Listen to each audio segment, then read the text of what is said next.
नमस्कार दर्शकों, आप देख रहे हैं द न्यूज नाउ एक्सप्लेन्ड और मैं हूं रजत वोरा आपके साथ।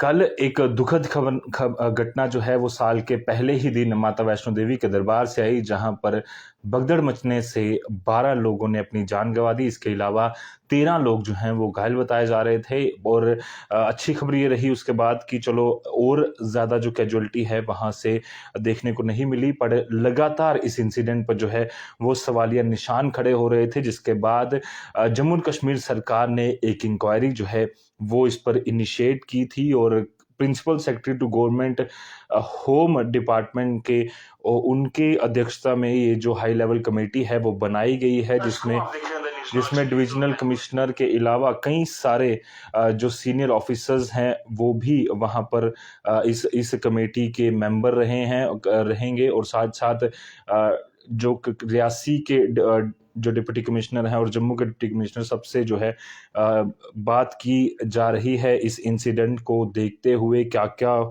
हुआ, किस तरह से इतनी बड़ी घटना जो है अपने आप में पहली घटना ये आज तक की हुई है वैष्णो देवी दरबार में। और इसके बाद पूरी इंक्वायरी जो है वो शुरू हो चुकी है। उसी बीच एक बड़ा अपडेट आपके साथ साझा करते हैं। डिविजनल कमिश्नर जम्मू के ऑफिस से एक ऑफिशियल ऑर्डर जो है वो अभी शेयर किया गया है, जिसमें कहा गया है कि किसी भी व्यक्ति के पास किसी भी तरह की जानकारी, चाहे वो फोटो के फॉर्म में हो, वीडियो के फॉर्म में हो, या उसको लगता है कि जो इंक्वायरी जानकारी उसके पास है इस इंक्वायरी में मदद कर सकती है, वो डिवकॉम ऑफिस को तक अपनी ये जानकारी जो है वो साझा कर सकता है। उसके लिए कुछ व्हाट्सएप नंबर्स और साथ ही साथ ईमेल आईडीज डिविजनल कमिश्नर ने शेयर की हैं, जिसमें सबसे पहले ईमेल आईडी divcom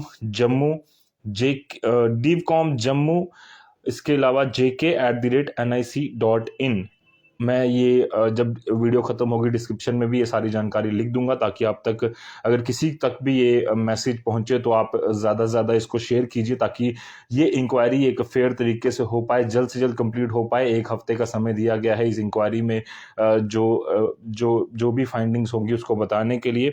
इसके अलावा व्हाट्सएप नंबर 9419202723 और लैंडलाइन नंबर 0191247896 और 0 ये बताया गया है कि 5 तारीख से पहले आप ये सारी जानकारी जो है वो साझा कर सकते हैं। अगर किसी को भी इससे जुड़ी किसी भी तरह की इंफॉर्मेशन है तो कृपया कर ज़्यादा से ज़्यादा लोगों तक ये मैसेज पहुंचाइए, ताकि अगर जम्मू और कश्मीर में या बाहर से भी कोई व्यक्ति जो आए थे और उनको किसी भी तरह की जानकारी इसके रिलेटेड पता है तो वो जल्द से जल्द साझा कर सकें और ज़्यादा से ज़्यादा लोगों तक ये जो इन्फॉर्मेशन है वो पहुंच सके। और उसके लिए आप ये वीडियो भी शेयर कीजिए और ये जानकारी जो है वो ज़्यादा से ज़्यादा लोगों तक पहुंचाइए। मैं एक बार फिर से बता दूं, डिवकॉम जम्मू डॉक्टर राघव लंगर द्वारा ये जानकारी साझा की गई है, जिसमें ईमेल आईडी divcomjammu@nic.in, इसके अलावा व्हाट्सएप नंबर 9419202723 और लैंडलाइन नंबर 0191247896। इन पर आप मैसेज कर सकते हैं, कॉल कर सकते हैं, ताकि जो इंक्वायरी है उसमें मदद मिल सके। इसके अलावा ये भी कहा गया है कि अगर किसी के पास भी कोई चाहता है कि इन पर्सन वहां पर आए और इस इंक्वायरी में मदद कर सकता है, तो सुबह 11 बजे से लेकर दोपहर के 1 बजे तक वो डिवकॉम ऑफिस जम्मू में जा सकता है, जो कि अगर मैं बताऊं रेल हेड कॉम्प्लेक्स में है। अगर आप पनामा चौक से बिल्कुल अगर रेलवे की तरफ या नरवाल की तरफ आगे बढ़ते हैं तो राइट साइड में वो ऑफिस है, बहु प्लाजा के पास ही आप जाइए। और इस तरह किसी भी तरह की कोई जानकारी है तो अगर आप इन पर्सन वहां पर देना चाहते हैं तो वो आप दे सकते हैं। पनामा चौक के पास ही ये डिवकॉम जम्मू का ऑफिस है और ये काफी ज्यादा जरूरी जानकारी मैं चाहूंगा कि ज्यादा से ज्यादा लोगों तक आप शेयर भी कीजिए, क्योंकि जितने ज़्यादा लोगों तक ये जानकारी पहुंचेगी उससे ही ये क्लियर हो पाएगा कि क्या क्या कारण रहे और किस तरह से अगर कोई इसमें कोताही बरती गई है या फिर कुछ किसी से भी गलती हुई है तो उससे रिस्पॉन्सिबल बनाकर उससे जो है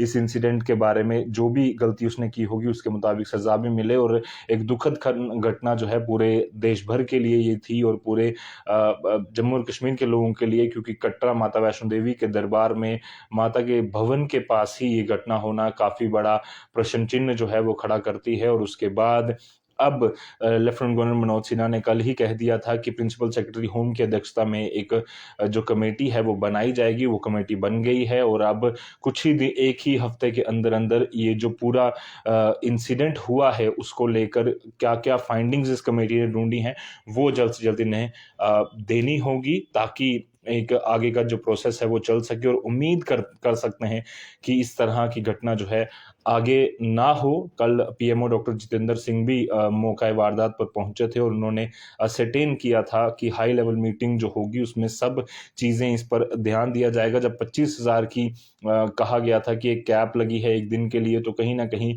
इतने ज़्यादा लोग वहां पर कैसे पहुंचे। कई सारे जो यात्री हैं उन्होंने एलिगेशंस भी कल गंभीर एलिगेशन लगाए थे कि वहां पर जो है उस तरह का इंतजाम नहीं था, मिसमैनेजमेंट हुई है। कई अखबारों के आज आप फ्रंट पेज देखें तो उसमें मिसमैनेजमेंट की बात साफ तौर पर कई सारे यात्रियों ने कबूली है। तो इस तरह की बातें जो हैं वो सारी चीज़ें जो है वो क्रिएट करती हैं जिसका जो इंक्वायरी है, कमेटी जो बनाई गई है वही सारे जवाब दे सकती है। और अगर आपके पास जानकारी है तो मैं डिस्क्रिप्शन में भी लिख दूंगा। अगर आप वीडियो खत्म करेंगे तो एक बार फिर से आप इस पूरी जानकारी को सुनिए, और जो भी जानकारी आपके पास हो, मैसेज है, किसी तरह की फोटो है, वीडियो है, कोई पर्सनल आपने कोई चीज़ देखी, कैप्चर नहीं हो पाई बट फिर भी अगर आपको लगता है वो वैलिड पॉइंट हो सकता है इंक्वायरी के लिए, तो जल्द से जल्द आप इस नंबर्स पर, इन मेल आईडीज पर या फिर पर्सनल जाकर अपनी जानकारी जो है वो दे सकते हैं, ताकि इंक्वायरी जल्द से जल्द कंप्लीट हो। और जो भी अगर इसमें दोषी है या किसी गलती है तो उसे सही तरीके से जो है वो आगे ऐसा ना हो, उसके लिए हम एक सीख लें। फिलहाल के लिए इजाजत। ऐसे और वीडियोस के लिए आप यहीं बने रहिए द न्यूज़ नाउ के साथ। धन्यवाद।